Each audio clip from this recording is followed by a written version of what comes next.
വളരെ ഈസിയായി എഗ് ബുർജി അഥവാ മുട്ട ചിക്കിയത് ഉണ്ടാക്കിയാലോ. അതിന് നമുക്ക് 6 കോഴിമുട്ട എടുക്കാം. 6 കോഴിമുട്ട എടുത്തു വച്ചിരിക്കുന്നു.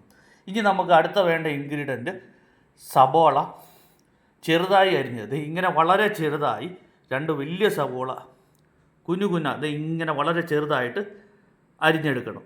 അത് ഒരു ബൗൾ ഞാൻ എടുത്തിട്ടുണ്ട്. 2 സബോളയേ ഉള്ളൂ കേട്ടോ. അടുത്തത് വേണ്ടത് 2 വലിയ ടൊമാറ്റോ അല്ലെങ്കിൽ തക്കാളിക്ക ഇതുപോലെ വളരെ ചെറുതായി അരിഞ്ഞത്. അടുത്ത ഇൻഗ്രീഡിയൻറ്റ് ഇത് കണ്ടോ, ഇഞ്ചി വളരെ ചെറുതായിട്ട് ഇങ്ങനെ അരിഞ്ഞെടുത്തത്. 1 ഇഞ്ച് നീളമോ ഒരു തള്ളവിരലിൻ്റെ വലുപ്പത്തിലോ എടുത്താൽ മതി. അടുത്തത് നമുക്ക് വേണ്ടത് 3 ടേബിൾ സ്പൂൺ വെളിച്ചെണ്ണ. അടുത്ത ഇൻഗ്രീഡിയൻറ്റ് 3 പച്ചമുളക് ചെറുതായിട്ട് അരിഞ്ഞെടുത്തിരിക്കുന്നു. അടുത്ത വേണ്ടത് മല്ലിയില ചെറുതായിട്ട് ചോപ്പ് ചെയ്ത് എടുത്തിരിക്കുന്നു. അടുത്തത് ഇൻഗ്രീഡിയൻ്റാണ് മുളക് പൊടി അല്ലെങ്കിൽ കാശ്മീരി മുളക് പൊടി. ഏതെങ്കിലും എടുത്താൽ കാശ്മീരി എടുക്കുവാണെങ്കിൽ ഇച്ചിരി കൂടുതൽ എടുത്താലും കുഴപ്പമില്ല. സാധാ മുളക് പൊടിയാകുമ്പോൾ 1.5 ടീസ്പൂൺ മതി. പിന്നെ നമുക്ക് വേണ്ടത് 1/2 ടീസ്പൂൺ ഗരം മസാല, പിന്നെ ആവശ്യത്തിന് ഉപ്പും, പിന്നെ ഒരു 1/4 ടീസ്പൂൺ മഞ്ഞൾപ്പൊടിയും. നമുക്ക് എന്നാൽ എഗ് ബുർജി ഉണ്ടാക്കി നോക്കിയാലോ. അതിനു വേണ്ടി നമുക്ക് പാൻ അടുപ്പിൽ വെക്കാം. പാൻ ചൂടായി വരുന്നു. ഈ പാനിനകത്തോട്ട് 3 ടേബിൾ സ്പൂൺ വെളിച്ചെണ്ണ ഒഴിക്കുന്നു. വെളിച്ചെണ്ണ ഒഴിച്ച് വെച്ചാൽ ഓക്കെ. വെളിച്ചെണ്ണ ചൂടായി വരട്ടെ. വെളിച്ചെണ്ണ ചൂടായി വരുന്നു. അതിലേക്ക് 2 വലിയ സവോള ചെറുതായിട്ട് അരിഞ്ഞത് ഇട്ടോ. ഇതിനകത്തോട്ടിട്ടു. നന്നായിട്ട് ഇളക്കി കൊടുത്ത് നന്നായിട്ട് ചിക്കിക്ക്. നന്നായിട്ട് ചിക്കി കൊടുത്ത്. സവോള ബ്രൗൺ നിറത്തി ഭയങ്കരമായിട്ട് വാടണ്ട. ജസ്റ്റ് ഒന്ന് വെന്താൽ മതി. ജസ്റ്റ് ഒന്ന് വാടിയാൽ മതി. നന്നായിട്ട് ചിക്കി കൊടുത്ത് അടി പിടിക്കരുത്.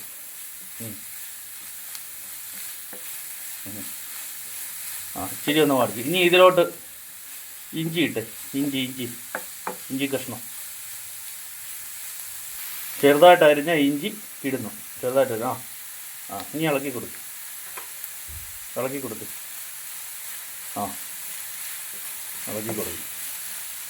ഇനി ഇതിനകത്തോട്ട് നമുക്ക് 3 പച്ചമുളക് അരിഞ്ഞ് വെച്ചതില്ലേ, അത് ആഡ് ചെയ്യാം. 3 പച്ചമുളക് ചെറുതായിട്ട് അരിഞ്ഞത് ആഡ് ചെയ്യുന്നു കേട്ടോ. ഇളക്കി കൊടുക്കണം. അടി പിടിക്കില്ല. മീഡിയം ഫ്ലെയിമിൽ വെക്കണം. ഇതും ചൂടായിക്കോട്ടെ. ഒരു 2 സെക്കൻഡ് ചൂടായിക്കോട്ടെ. സവോള ബ്രൗൺ നിറം ആകണ്ട കേട്ടോ. കുറച്ച് വടിയാം. ഇനി നമുക്ക് ഇതിനകത്തോട്ട് ഒരു 3/4 ടീസ്പൂൺ ഉപ്പിട്ട് കൊടുക്കാം. 3/4 ടീസ്പൂൺ ഉപ്പിട്ട് 3/4 ടീസ്പൂൺ ഉപ്പിടുന്നു. ഉപ്പിട്ടോ. 3/4 ടീസ്പൂൺ ഉപ്പിട്ട്. ഇനി ഒന്ന് നന്നായിട്ടൊന്ന് ഇളക്കിക്ക്. അടി പിടിക്കരുത്. സവോളയൊന്ന് വാടാൻ വേണ്ടി ഉപ്പിട്ട് 3/4 ടീസ്പൂൺ ഉപ്പിട്ട് നമ്മൾ ഇളക്കിക്കൊണ്ടിരിക്കുന്നു. സവോള അധികം വാടണ്ട, അധികം ബ്രൗൺ നിറം പോലെ ആകണ്ട. കുറച്ച് മീഡിയം വെന്താൽ മതി. ഒന്നും കൂടെ ഇളക്കി കൊടുത്തേ. സ്വല്പം കൂടെ വേകട്ടെ. ബ്രൗൺ നിറം ആകണ്ട സവോള, കുറച്ചുകൂടെ വേകട്ടെ. ഉപ്പിട്ട് എപ്പോഴും ഇങ്ങനെ ഇളക്കി കൊടുക്കണം കേട്ടോ. അല്ലെ അടി പിടിക്കും. അടി പിടിക്കാതിരിക്കാൻ വേണ്ടി ഇളക്കി കൊടുക്കുന്നു. ഇനി നമുക്ക് ഇതിനകത്തോട്ട് 2 വലിയ തക്കാളിക്ക അരിഞ്ഞില്ല, ചെറുതായിട്ട് അരിഞ്ഞത് അത് ആഡ് ചെയ്യാം. 2 തക്കാളിക്ക ഇതുപോലെ ചെറുതായിട്ട് അരിഞ്ഞത് ആഡ് ചെയ്യും. ഓക്കെ. നന്നായിട്ട് ഇളക്കി കൊടുക്കുക. നന്നായിട്ട് ഇളക്കുക. മീഡിയം ഫ്ലെയിമിൽ വെച്ചിട്ട് നന്നായിട്ട് ഇളക്കണം. അടി പിടിക്കുകയും ചെയ്യരുത്. ഒരു 2 സെക്കൻഡ് ഇരുന്ന് വേകട്ടെ. ഇളക്കി കൊടുത്തോണ്ടിരിക്കുന്നു. ഇളക്കി കൊടുത്തോണ്ടിരിക്കുക. ഒരു 2 സെക്കൻഡ് ഇരുന്ന് വേകട്ടെ. 2-3 സെക്കൻഡ് ആകുമ്പം സവോളയും ഉള്ളിയും കൂടെ ഇത് ശരിക്കും വേകും. കണ്ടവാനും മുതിയണ്ട. ഇളക്കി കൊടുക്കുക. സവോളയും തക്കാളിക്കായും ഇഞ്ചിയും പച്ചമുളകും നന്നായിട്ടൊന്ന് വാടിക്കോട്ടെ. നന്നായിട്ട് ഇളക്കണം. അടി പിടിക്കരുത്. ആ സൈഡ്, ഈ സൈഡും കൂടെ ആ ഇങ്ങനെ സൈഡ് ആ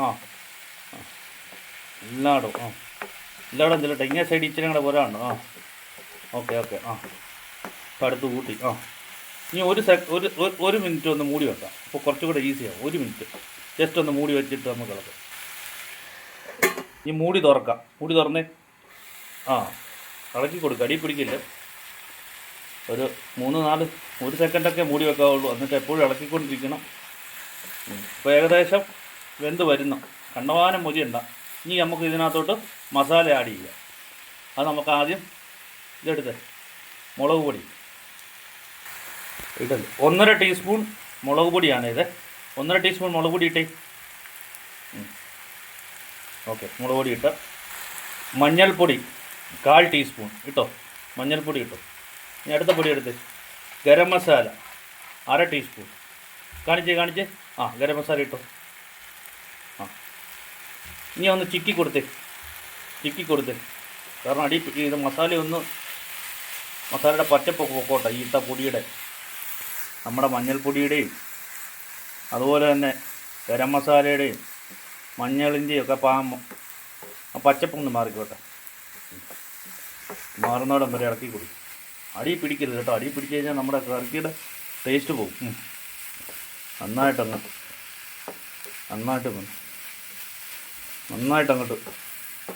ചിക്കി കൊടുക്കും. നമ്മളിതിന് ഇനി 6 മുട്ടയുണ്ടല്ലോ. ഇനി ഇത് നന്നായിട്ട് ബീറ്റ് ചെയ്തിട്ട് ഇതിനകത്ത് ആഡ് ചെയ്ത് ചേർക്കണം. നന്നായിട്ട് അടിച്ച് കലക്കി നല്ല ബീറ്റ് ചെയ്തിട്ട് ആഡ് ചെയ്യണം. കോഴിമുട്ട വേണം ഇതിനകത്ത് എടുക്കാൻ കേട്ടോ. താറാമുട്ട എടുക്കരുത്. താറാമുട്ട എടുത്തു കഴിഞ്ഞാൽ കോഴിമുട്ട അത്ര ടേസ്റ്റ് കിട്ടത്തില്ല. കാടമുട്ടയൊക്കെ ആണെങ്കിലും ടേസ്റ്റ് കിട്ടും. കോഴിമുട്ട തന്നെ എടുക്കണം. നമ്മളിതിപ്പോൾ എടുക്കുന്ന 6 കോഴിമുട്ടയാണ്. 6 കോഴിമുട്ട നന്നായിട്ട് ഉടച്ച് അവനെ നല്ലതായിട്ട് ബീറ്റ് ചെയ്തിട്ട് ആഡ് ചെയ്യണം. 1 സെക്കൻഡ് ഒന്ന് മൂടി വെച്ചേക്ക്. 1 സെക്കൻഡ്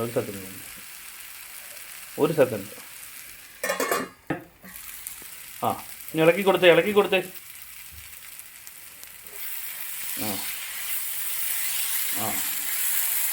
അത് ഇനി നമുക്ക് ബീറ്റ് ചെയ്ത് വെച്ചിരിക്കുന്ന 6 കോഴിമുട്ട നമുക്ക് ഇതിനകത്ത് ഒഴിച്ചു കൊടുക്കാം. മതി ഇത്രയും ബന്ധം മതി. ഇത് മതി. ഇത് പാകമായി. 6 കോഴിമുട്ട നന്നായിട്ട് ബീറ്റ് ചെയ്തതാണ്. അത് ഒഴിച്ചു കൊടുത്തേ. ഇനി ഇളക്കിക്ക്. ഇനി എപ്പോഴും ഇളക്കി കൊടുത്തോണ്ടിരിക്കണം. അത് അടി പിടിക്കില്ല. കണ്ടോ? എപ്പോഴും ഇളക്കി കൊടുത്തോണ്ടിരിക്കണം. ഇച്ചിരി മീഡിയം ഫ്ലെയിമിൽ വെക്കാവുള്ളൂ. ഇളക്കി കൊടുത്തോണ്ടിരിക്കും. നമ്മൾ കോഴിമുട്ട നമ്മുടെ ആവശ്യാനുസരണം എടുക്കാം കേട്ടോ. നമുക്ക് എത്ര ആവശ്യമുണ്ടോ അതനുസരിച്ച് കോഴിമുട്ട എടുക്കാം. അതനുസരിച്ച് ഉപ്പ് എരിവും കൺട്രോൾ ചെയ്ത് ഇടണമെന്നേ ഉള്ളൂ. ചിക്കി കൊടുക്ക്. ഇനി ഒരു 3-4 മിനിറ്റ് കൊണ്ട് വെന്തോളും. ആ മുട്ടയൊന്ന് വെന്ത് വരണം, അത്രേ ഉള്ളൂ. അപ്പോൾ നമ്മുടെ എഗ് ബുർജി റെഡിയാവും. സൈഡിൽ പാത്രത്തെ പിടിക്കരുത്. ഇളക്കി കൊടുക്കുക. എപ്പോഴും ഇങ്ങനെ ഇളക്കി കൊടുത്തോണ്ടിരിക്കണം നന്നായിട്ട്. പാത്രത്തെ പിടിക്കില്ല. ഇങ്ങനെ ഇളക്കി വേവിക്കണം. സൈഡ് സൈഡിലൊന്നും പിടിക്കില്ല. ഇളക്കി കൊടുത്തോണ്ടിരിക്കും. 2-3 സെക്കൻഡ് ഇളക്കി കൊടുത്തോണ്ടിരിക്കും. നിങ്ങൾ മൂടിയൊന്നും വെക്കരുത് കേട്ടോ. ഇതുപോലെ തന്നെ ഈ ഇളക്കി കൊടുത്തോണ്ടിരിക്കണം മുട്ട വേകുന്നോളം വരെ. കാരണം മുട്ട നമ്മൾ ഇങ്ങനെ മൂടിയൊക്കെ വെച്ച് കഴിഞ്ഞാൽ അടി പിടിക്കരുത്. നന്നായിട്ട് ഇങ്ങനെ ചിക്കിക്കൊണ്ടിരിക്കും. സൈഡും നന്നായിട്ട് ചിക്കി കൊടുക്കും. വേട്ടെ മുട്ട എങ്ങനെ വേണം. ഈ പാത്രം അടച്ച് വെക്കരുത്. തുടരെ ഇങ്ങനെ ചിക്കി കൊടുത്തോണ്ടിരിക്കുന്നു. അടി പിടിച്ച് പോയി കഴിഞ്ഞാൽ കരിഞ്ഞു പോകും. മുട്ട ടേസ്റ്റ് പോകും. സൂക്ഷിച്ച് ഇതിന് പാത്രത്തിന് വെളിയിലോട്ട് പോകരുത്. വളരെ സൂക്ഷിച്ച്.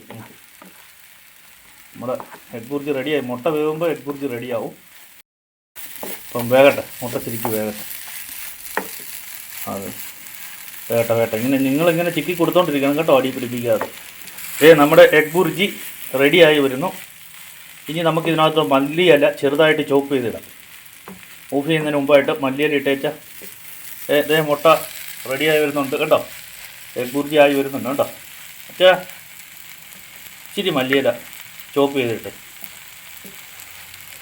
റെഡിയായി വരുന്നുണ്ട് എഗ് ബുർജി. മല്ലിയില ഇട്ടോ. ഒറ്റ ഇടിയിലിട്ടോ. ഇട്ടോ സാരമില്ല ഇനി ഇളക്കാനുള്ളൂ. ആ ഇളക്കിക്കേ, നന്നായിട്ട് പിടിക്കട്ടെ. രുചി അങ്ങോട്ട് ഇറങ്ങട്ടെ, മല്ലിയില അങ്ങ് വാടി.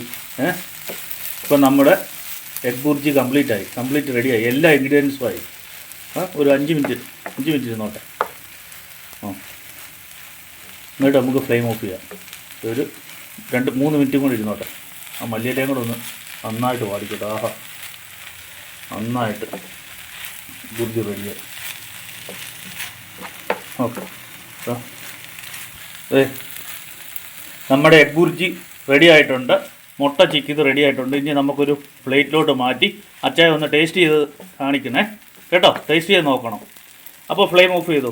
എന്നിട്ട് നമുക്ക് പ്ലേറ്റിനകത്ത് മാറ്റി അച്ചായൻ ടേസ്റ്റ് ചെയ്ത് നോക്കി റിസൾട്ട് പറയണേ. പ്ലേറ്റിലോട്ട് മാറ്റിയ നമ്മുടെ എഗ് ബുർജി കണ്ടോ? നല്ല മണം, നല്ല കണ്ടിട്ട് തന്നെ നല്ല കളർഫുൾ തോന്നും കേട്ടോ. നന്നായിട്ട് അല്ലേ ഉണ്ടാക്കിയിട്ട് നന്നായിട്ട് റെഡി ആയിട്ടുണ്ട് കണ്ടോ.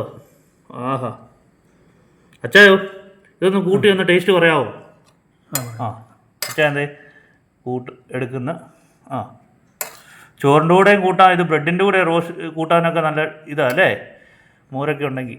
അച്ഛാ ചോറിൻ്റെ കൂടെ കഴിക്കുവാണോ? ചോറിൻ്റെ കൂടെ. ഒന്ന് കഴിച്ചൊന്ന് ടേസ്റ്റ് പറഞ്ഞേ.